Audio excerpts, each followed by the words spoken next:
कुछ लोग उसको अगर पर्सनल लेते हैं तो ये उनका सोचना है। आरोप लगाता है, पहले उसको अपने गिरेबान में झांकना चाहिए।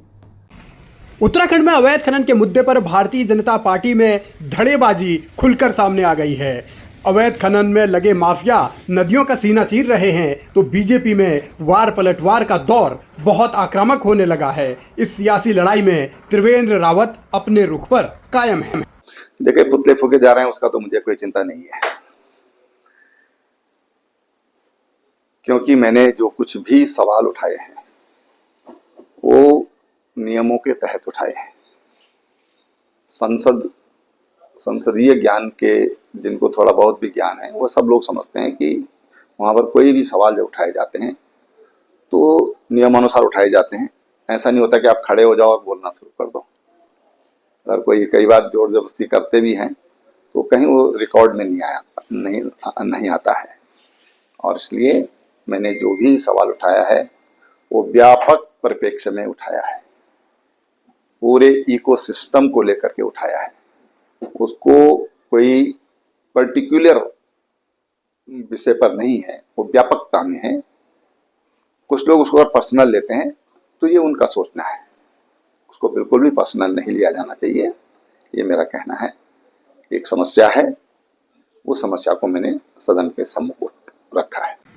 अवैध खनन को लेकर तर्क और वितर्क बीजेपी के अंदर ही चल रहे हैं। अलग अलग खेमे हैं, अलग अलग राय है, लेकिन सवाल यही है कि भारतीय जनता पार्टी की ये गुटबाजी आखिर कहां तक जाएगी और त्रिवेंद्र रावत इस मुद्दे पर अलग नजरिए से सोच रहे हैं। ठीक है, राजस्व बढ़ा, इसको तो कोई नकार नहीं सकता है, ये बात सही है। मैं बधाई दूंगा अपनी सरकार को कि उन्होंने राजस्व बढ़ाया है, उसके लिए तो कोई किसी को कोई शक ही नहीं है, कहाँ उसमें शक है।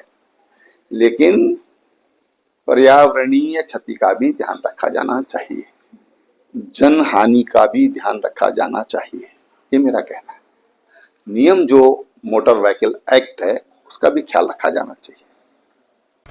त्रिवेंद्र रावत की मुस्कुराहट बताती है कि किस तरीके से वो तंज भरे लहजे में हर चीज को उठा रहे हैं, लेकिन अवैध खनन जिस तरीके से हो रहा है वो साफ दिखता है। लेकिन सरकार अलग अलग दुहाई देती है, अलग अलग आंकड़े देती है, अलग अलग तस्वीर पेश करती है। और एक मसला अधिकारी के अपमान का भी उठा है, जिसे लेकर त्रिवेंद्र रावत निशाने पर हैं। त्रिवेंद्र रावत के बयानों पर, त्रिवेंद्र रावत की सोच पर सवाल उठाए जा रहे हैं। IAS एसोसिएशन ने इस मामले में मुख्यमंत्री धामी से मिलने का वक्त भी मांगा है। सवाल यही है कि इस तरीके की लड़ाई जब बीजेपी के ही अंदर चल रही है, दो गुट आमने सामने हैं, तो उसका समाधान कैसे होगा?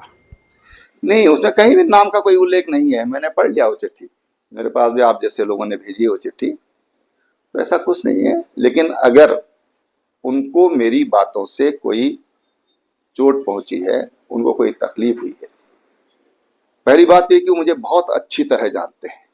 मैं विधायक के नाते, मंत्री के नाते और फिर मुख्यमंत्री के नाते उत्तराखंड की विधानसभा में मैंने 15 साल काम लिया है और काम किया है, और इसलिए हर कोई जानता है कि त्रिवेंद्र रावत का व्यवहार क्या है। लेकिन अगर कहीं उनको ऐसा लगा है तो मेरा किसी व्यक्ति विशेष से कोई भी संबंध मेरे कमेंट का नहीं है, कोई व्यक्ति विशेष से संबंध नहीं है।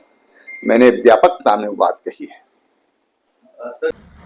त्रिवेंद्र रावत अपनी सफाई भी दे रहे हैं और अपने रुख पर कायम भी हैं, यानी अवैध खनन हो रहा है ये त्रिवेंद्र रावत अभी भी मान रहे हैं। लेकिन इसी सियासी लड़ाई में अब बीजेपी के अंदर ज्वार भाटा उठने लगा है। 2022 में कांग्रेसी से भाजपाई हुए किशोर उपाध्याय त्रिवेंद्र को गिरेबान में झांकने की नसीहत दे रहे हैं। इस तरह का वातावरण नहीं बनाना चाहिए, और कोई भी जो आरोप लगाता है पहले उसको अपने गिरेबान में झांकना चाहिए।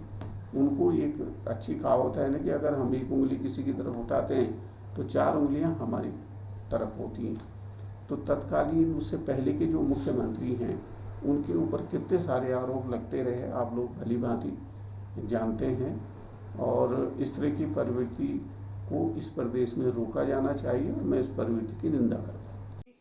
बीजेपी अनुशासन की दुहाई देती है, बीजेपी अलग तरीके की राजनीति की दुहाई देती है, लेकिन इस बार बीजेपी के घर में जो झगड़ा छिड़ा है उससे साफ है कि संगठन भी लाचार है और नेता भी बेबस हैं। मुख्यमंत्री धामी की चुप्पी अभी तक इस मुद्दे पर टूटी नहीं है। कुछ अधिकारियों ने बयान जरूर दिए हैं, लेकिन उस पर भी बवाल मचा है। और अब सवाल यही है कि इस तरीके की लड़ाई से भारतीय जनता पार्टी बाहर कैसे निकलेगी।